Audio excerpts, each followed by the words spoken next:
It's Sunday in the Breakfast Club, and I am Serious Mind. And this is going to be my last video on this channel. And before I get into the reasons why, before I start that, I want to say thanks to Paul, Got That Funk, for having me on for as long as he did. Paul is one of my favorite people in the world, and I say that without any tinge of sarcasm or hyperbole.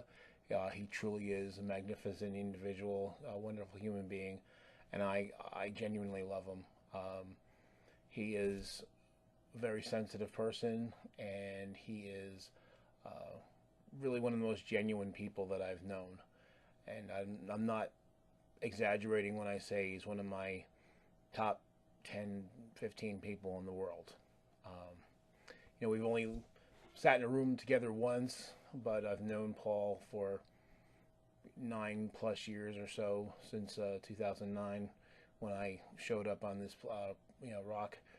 And so he's really great. And so I want to make sure that in my explanation that it's clear that none of my comments are directed at him.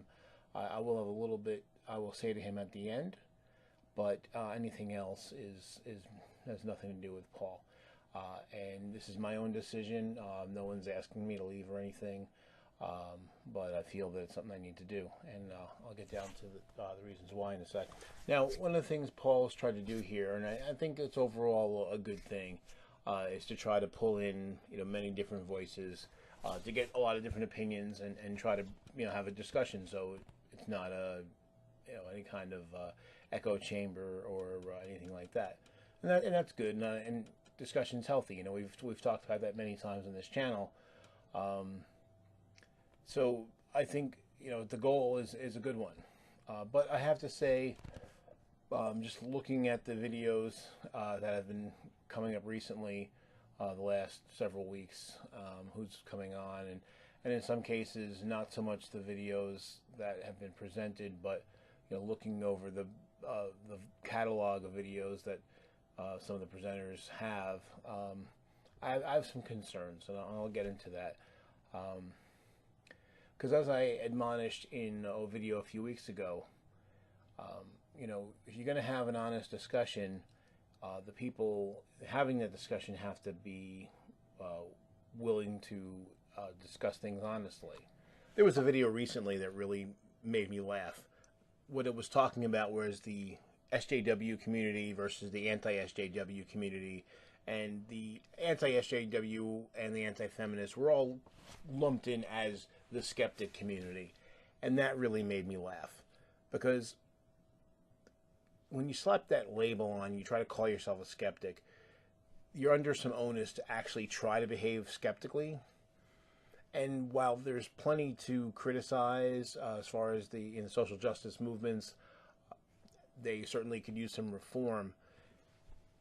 If you look at those communities, the anti-SJW, anti-feminist, there's a lot of overlap. There's not a lot of skepticism to be found. So the idea that it's controversial now because they're actually maybe going under some reform from within, that's healthy if that's what's going on. But the fact that it created a controversy within the community kind of belies what I'm talking about. And that's one of my concerns, because I'm seeing a lot of that type of content on this channel, and made by people who are on this channel in their own catalogs. So that's a concern. And I'm not expecting perfection. We're all prone to hypocrisy. We all have times where we let our emotions overcome our intellect, where we'll behave unskeptically. Anyone is prone to that. But what matters to me is what kind of effort someone makes on a regular, ongoing basis to be skeptical. Beyond the times when we fail. How good of a skeptic is somebody, or how much do they try to be skeptical? To be honest, I think the notion of declaring yourself a skeptic is fairly ludicrous. It's not like you can attain skepticism. It's a process. It's a method. It's not a destination that you can reach, and then once you're there, you're permanently a skeptic, and then everything you say has to be viewed from that lens. That's not the case at all. It doesn't work that way at all. And I think this idea of declaring yourself a skeptic is kind of akin to the way some evangelicals have the once saved, always saved doctrine, that because they're saved, that pretty much any horrible thing they do afterward, they're forgiven because they're already saved. It's their ecumenical get out of jail free card. So I think a lot of people try to do the same thing with skepticism, maybe not to others, but that's how they try to convince themselves that, of course, they're making good arguments because they're a skeptic. They don't have to be introspective. They don't have to evaluate the arguments they're making because they've already declared themselves a skeptic. But you don't really get to do that. You can try to apply the tools of rationality and skepticism to your arguments, and you can evaluate the arguments of others using those same tools. But you can't occupy skepticism. If you want to get corny, it's a journey and not a destination. You know, the fun thing about skepticism is that, unlike religions, there are actually objective standards that have to be upheld. So you can say somebody that their behavior is unskeptical. You can say that on balance, based on their past performance, that they're not a good skeptic. So this is where some of my trepidation goes, and I'm not going to get into specific people, but I have a lot of concerns about what's happening here on the channel directly and in the content of the people who make videos here. I do find it very telling that any group of people that would self-identify themselves as skeptics would have a controversy because some members rightly tried to apply skepticism to the actions of the group.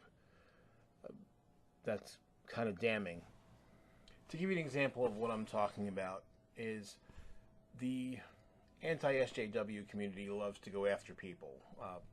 People like, for instance, Anita Sarkeesian. And she's easy to go after. I definitely think that there's faults in her arguments. Maybe someday I'll do a video to delineate them, but there's room to criticize.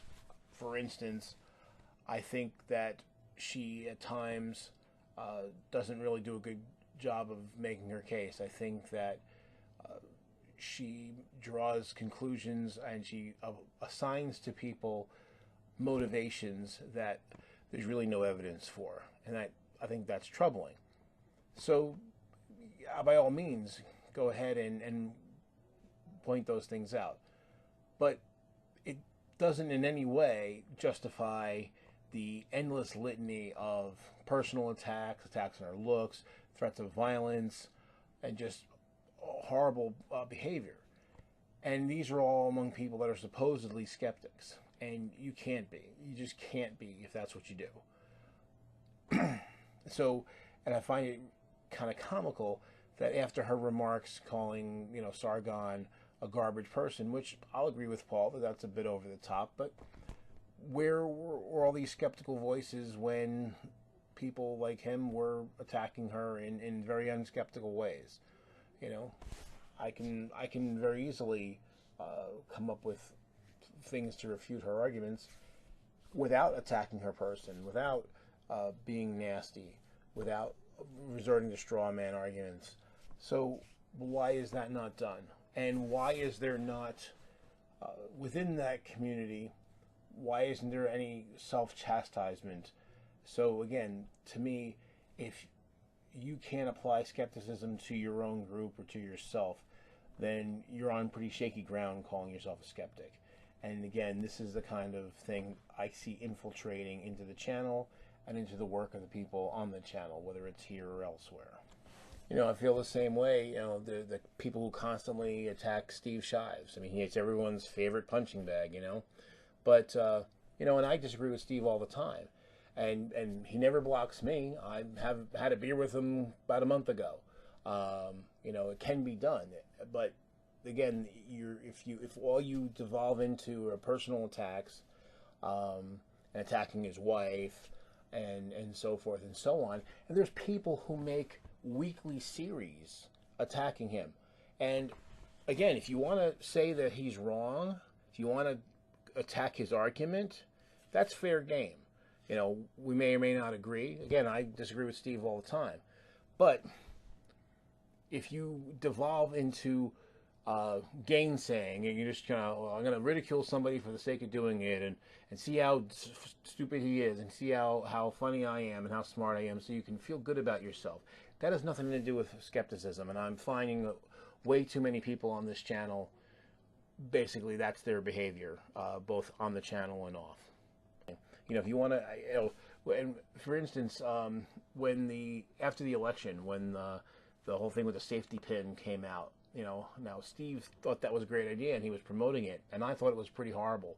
And I told him directly, I said, hey, I think this is condescending, and I think it's insulting, and I know you didn't mean to do that, but for me, you know, I think that, you know, this idea that basically white people are going to put a badge on themselves and make themselves a savior for brown people, that's how it felt to me.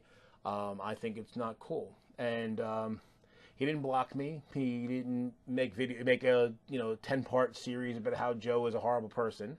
He actually had me on his show, and gave me an hour and 15 minutes to talk about stuff. So, you know, I wonder how many people who don't like Steve would do that. And no, he probably wouldn't do that in return.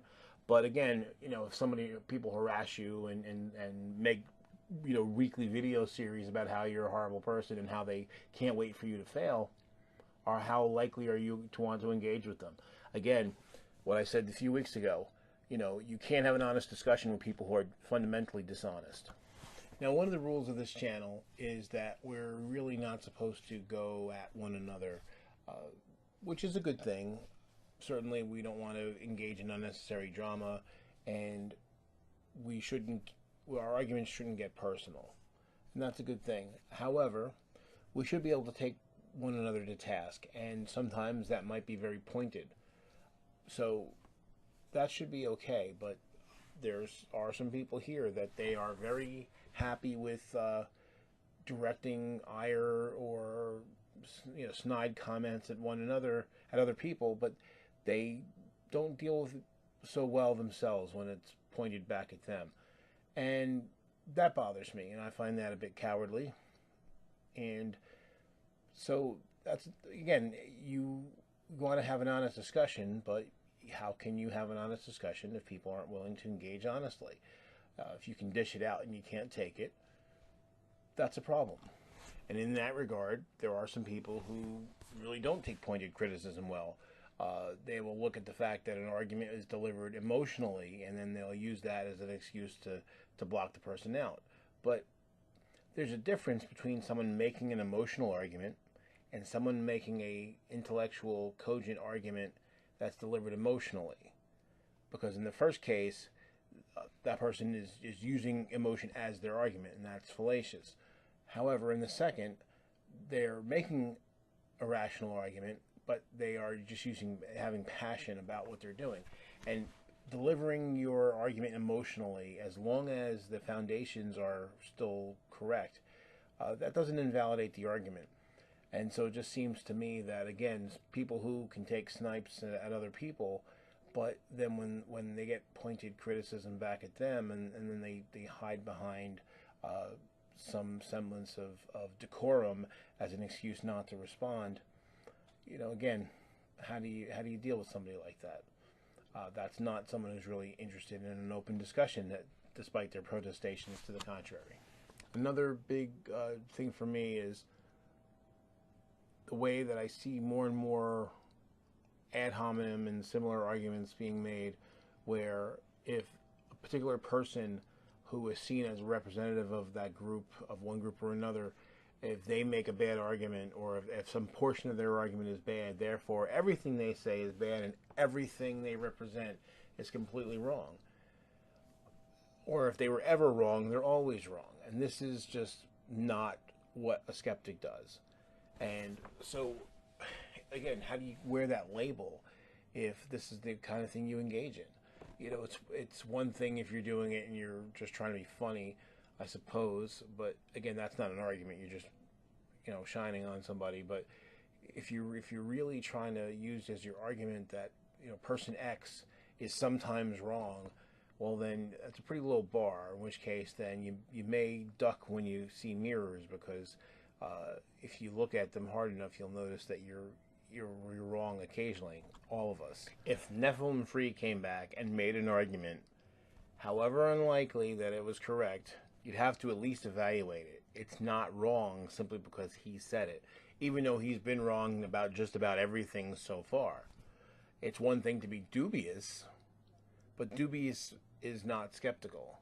There's a difference, and it's fair to be dubious of somebody who's had a bad track record, but you have to evaluate their arguments on their face, on their own merit, regardless of past performance. You know, the other thing that happens in the so-called skeptic community is that what they'll do is they'll seek out outliers. So, you know, they'll look for the black person who totally hates Black Lives Matter, or they'll look for the woman who's completely against feminism, and they'll latch on. And I would say to people like that, you know, if you really think that that's the case, you know, be careful, because what I've noticed, and again, there's a lot of it to go around, but I see it more on one side than the other, is that the people that are lauding you for that position, they don't like you. You're useful to them. So be careful. And that's one of the reasons why I feel that I need to go, because as I see the channel going in one direction, and because I am willing to criticize the side that I'm fundamentally in league with, I'm concerned that I will become useful in a way I don't want to become useful. Because again, my disagreements with people on my side are because I want to be skeptical as possible. I want to make sure that the side that or the arguments that I support are the best arguments, and the people who are supporting those similar arguments, that they do a good job, because if we do a bad job, then it undermines whatever it is, whatever movement or position that we're trying to support. And so, you know, we don't need bad arguments, and no one should want bad arguments on their side, because it just undermines, even if you're right, even if your conclusion is right, bad arguments will undermine your position. I think more than anything, though, I'm concerned about tribalism. Now, again, there's a lot of tribalism to go around. We as a species, I think we're prone to it. So it's something it's a pratfall that we all have to be aware of. But especially if you're going to slap that label of skeptic on yourself, skepticism and tribalism are, maybe they're not diametrically opposed, but they're very much opposed. I think they probably are diametrically opposed now that I think about it. And so again, if you're a skeptic and your goal is not to go after a bad idea or a set of ideas and argue the merits or the demerits of that thing, then, you know, you really have to look in the mirror. You know, otherwise you're just supporting tribalism, and that is, again, just fundamentally just opposed to what your stated goal. Particularly when we're talking about, you know, the anti-SJW thing, because I understand there are people that are on that side of the argument, and the supposed so-called SJWs, that are really just unreasonable people. You know, that there's people out on the fringe who make things very difficult, and I get that. I deal with them all the time, and they are a nuisance. Again, I feel that, you know, being nominally on the same side as me, they make me angry because they are making things difficult for me. But it seems like this, because of this instant gainsaying that people seem to go for, then what's happening is that instead of saying, okay, I'm going to oppose the extremists on that side, which, you know, I think you'd have a lot of company if that's what your focus is, but it's basically saying not only are we going to be against the extremists, but even the notion of equity and equality, which is basically what we're really talking about here. Now, if you think some people's positions are overstated, that they're unfair, again, that's fair game. but that's not how it comes off. It comes very much about an attack. It comes very much off as a kind of a tribal, almost religious thing. I'm going to oppose X, and you know what? If you don't like getting called racist or sexist, I understand that. Those aren't fun things to be called, and people do throw those terms around a bit too loosely. I totally agree with you there.